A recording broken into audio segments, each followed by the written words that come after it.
আমার নেতা তারেক রহমানের বিরুদ্ধে এনসিপির মতো বাছুর পোলাবান যারা এখনো রাজনীতির র বোঝে না, তারা কাদের সাহসে এই ধরনের মন্তব্য করে। জিয়াউর রহমানের সন্তান তারেক রহমান, তারেক রহমানের স্ত্রী আপনারা জানেন, পৃথিবীর ইতিহাসে এটা একটা বিরল ইতিহাস, যেটা 64টা দেশের মধ্যে প্রথম স্থান লাভ করছে। বাংলাদেশের হাজার হাজার ছেলে মেয়ে নিহত হয়েছে।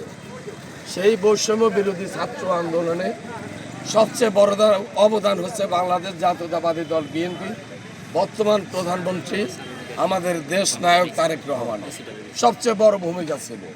এবং বাংলাদেশে যত মানুষ মারা গেছে তার মধ্যে সবচেয়ে বেশি লোক মারা গেছে ছাত্র দলের, বাংলাদেশ জাতীয়তাবাদী ছাত্র দলের। এবং যেটা স্বীকৃতি দিয়েছে জামাতের আমির, বর্তমান সংসদের যে বিরোধী দলীয় নেতা, তিনি দিয়েছেন, বলছেন যে এটার মূল নায়ক হচ্ছে এই আন্দোলনে তারেক রহমান। তো সেই আলোকে সারা বাংলাদেশ জুলাই অভ্যর্থনে আজকের যে 5ই আগস্ট সারা বাংলাদেশে এই শহীদ এবং আহতদের নিয়ে একটা প্রতিটা জেলায় জেলা প্রশাসকের উদ্যোগে একটা সংবর্ধনা আয়োজন করছে। সেখানে আমাদেরকে ইনভাইট করছে।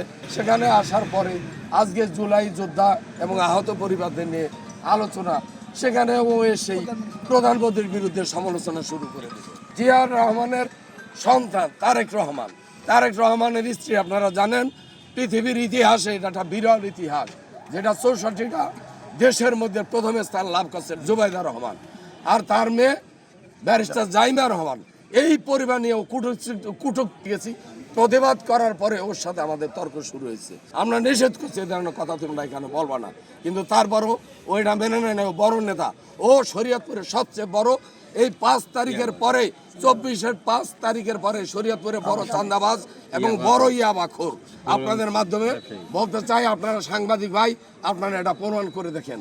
ওর সাথে ওরা যাদের সাথে দল করে, গত সংসদ নির্বাচনে ওর নেতৃত্বে আমার একটা ছেলে তুলসী ইউনিয়ন যুব দলের সভাপতি নাইম চৌরাঙ্গিতে একটা চোখ অন্ধ করে দিচ্ছে। সেই ছেলেরা এখনো একটা চোখ অন্ধ, ঠিক আছে, ওর নেতৃত্বে।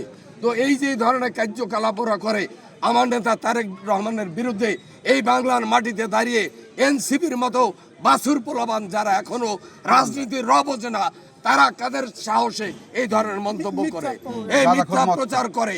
আমি স্পষ্ট ভাষা আপনাদের মাধ্যমে বলতে চাই, শরীয়তপুর এনসিপি বলতে নয়, জামাত ইসলামীও যদি হয়, যদি বাংলাদেশের তারেক রহমান এবং তাদের পরিবারের বিরুদ্ধে কোনো কথা বলে, আগামী কালকে থেকে হয় আমরা থাকবো, নয়তো ওরা থাকবে। আমরা চাই এদেশের গণতন্ত্র পুনরুদ্ধারের জন্য আমার